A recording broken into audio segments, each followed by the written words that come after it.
खरीप हंगाम 2026च्या पार्श्वभूमीवर विभागीय आयुक्त कार्यालयात खरीप पूर्वतयारी बैठकीचं आयोजन करण्यात आलं होतं। यावेळी विभागीय आयुक्त जी श्रीकांत यांनी खत आणि कृषी निविष्ठांचा काळाबाजार करणाऱ्यांवर कडक कारवाई करण्याचे निर्देश दिले आहे।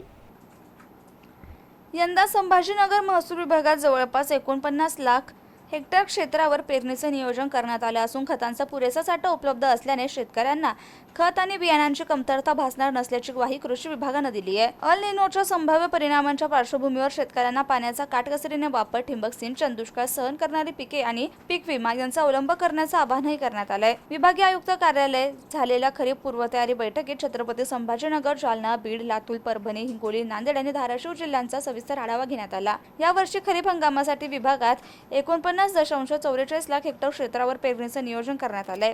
यासाठी 17.11 लाख मेट्रिक टन खतांची मागणी नोंदण्यात आली असून 14.73 लाख मेट्रिक टन खतांचे आवंटन मंजूर झाले। शिल्लक साठ्यासह एकूण 21.92 लाख मेट्रिक टन खत उपलब्ध राहणार असल्याने शेतकऱ्यांना खताचा तुटवडा जाणवणार नसल्याचं प्रशासनानं स्पष्ट केलं।